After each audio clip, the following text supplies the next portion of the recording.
Ako po si Abigail Fajardo. Halina po kayo dito sa magandang tanawin sa Patapat, Ilocos Norte.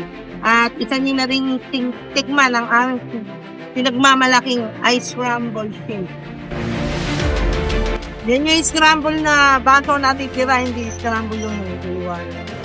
Hindi, galing malitang kita, di ba? Kailangan yung babalitang pa. Kasi ibig sabihin, satisfied sila sa kinain nila.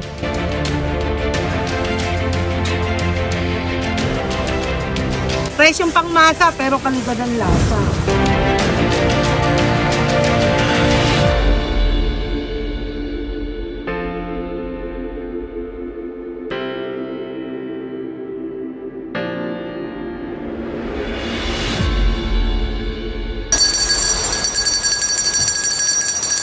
Hi guys, bili kami ng scramble dito sa may Patapat kasi meron ditong napakasarap na scramble talaga.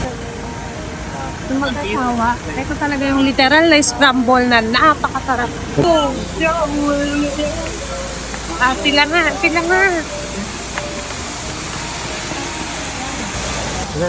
Meron silang small and big. Kaya dito na lang ako sa big para sulit. Kasi matatagalan na naman ulit bago kami dumaan dito. Anim na malaki.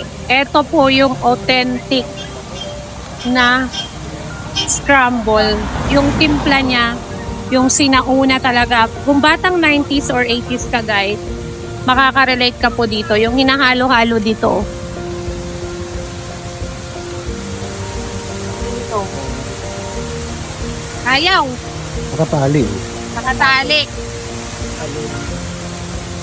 At ang dami pa ng skin milk na nilalagay ni Ayaw umulugin. Walang tinelas. Nakapaapa talaga siya. Galing pa to ng Masbate, naglakad eh. Batang hamog. Palimas po.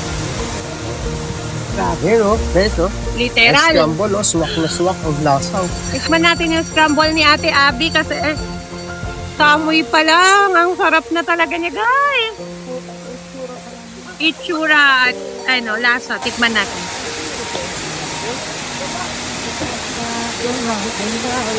Hindi mas. So guys, dito nyo lang matatakbuhan si Ate Abby. Kasama niya yung kanyang asawa dito. Dito lang guys, pag entrada nyo lang ng Patapat Bridge. As in dito nyo lang sila makikita sa may gitnang parte ng Patapat Bridge. At si Ate Abby po ha, para makatikim kayo ng authentic na ganito. Scramble ng batang 80s and 90s. Kasi marinig lang namin yung kalembang ng ng maliit na bell nila. Hinahabol na namin to eh. Halagang 3 pesos pa lang noon. So, okay, ayan guys. Noy na tatinaimas. Ito yung Patapat Bridge, Ilocos, in Tayramanan. It's Loida Series Official.